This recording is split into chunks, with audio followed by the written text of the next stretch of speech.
Good day mga sir, sakto kaya tong fuel filter na to para sa KPV 150 natin. So let's go, try natin to mga sir. Subscribe muna sa channel mga sir for more videos, and then pakishare na lang din. Salamat. So ito mga sir, na-access ko na, tinanggal ko lahat ng fairings. At ito nga, ayaw matanggal ng fuel pump kasi may nakaharang. So tatanggalin muna natin yung nakaharang. Ito, tanggal na yung nakaharang. So meron tayong access dito.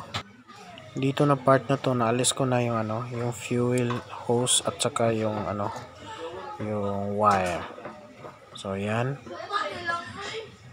ang laki ng fuel pump, magkapareho talaga sa sa isang China rin na brand na motor.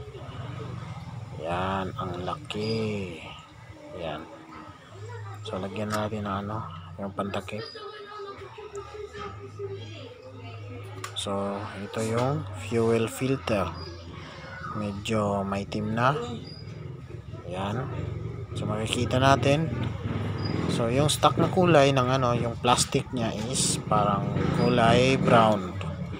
So yung replacement natin is all white. So yan, laki talaga ng fuel pump. Grabe.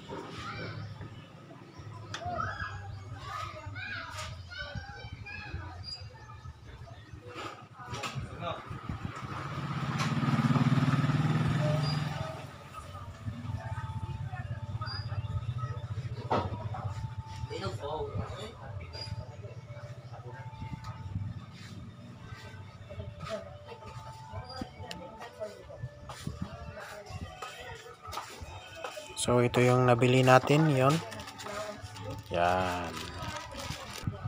Same size lang naman, iba lang yung yung kulay ng plastic niya. At saka mas makapal yung stock. So yan, kunin natin. Yan. So ito, kinakapa natin paano natin to kunin. So napanood ko sa isang video vlog kung paano kunin yung paano i-detach yung yung fuel filter sa dyan sa pump o sa motor niya. So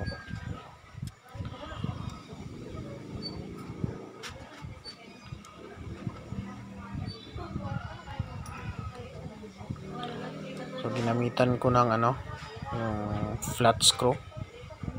Yan, flat screw lang, tapos alog-alugin lang hanggang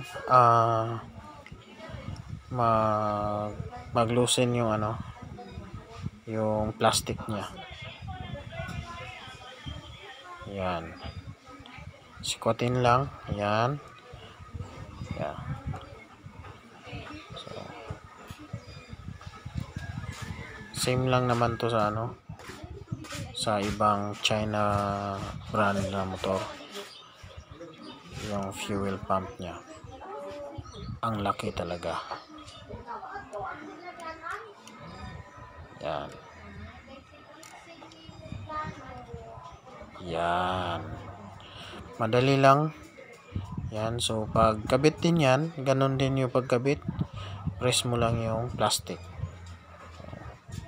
May guide naman yan. Same size lang. Yan, same size lang. Tapos yung magkaiba lang yung kulay niya, yung color. Kasi yung replacement natin is white, ang stock is brown. So yan,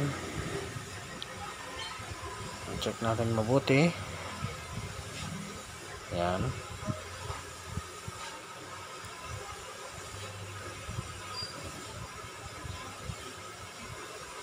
So ayan mga boss, legit yan. China brand pa rin na motor, kapareho. So marami yung ano dito, yung 175cc na China brand. Yan, same lang sila. Yan.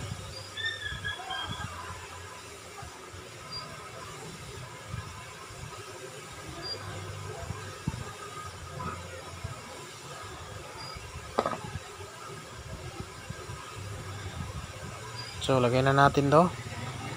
Yan. Yan. Madali lang sa paglagay nito. Yan, press nyo lang. Yan, diin nyo lang. Yan. Okay. Okay na yan. Magkiklik kasi yan pag press mo na. Ang laki ng pump. So okay na to mga bossing, mga sir. So linis muna bago kabit. Yan. So thank you sa panonood. Sana may makapagpalit na ng fuel filter, kasi importante ito. Namamatay kasi yung motor pag masyado nang madumi yung ano, fuel filter. Hindi na nakakahigop ng ano, ng gasoline. So yun lang mga master, mga sir. Abang-abang na lang sa susunod na video natin.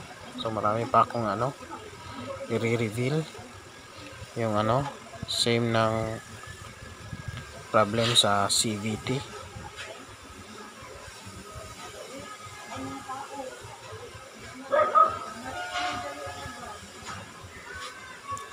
Nga pala mga sir, kung di pa nakapag-subscribe, subscribe na rin. At saka paki-follow na rin yung channel ko. Tapos panoorin nyo po yung ibang videos ko about sa KPV. Baka may idea kayo na makuha doon. So thank you and magandang araw sa inyo lahat.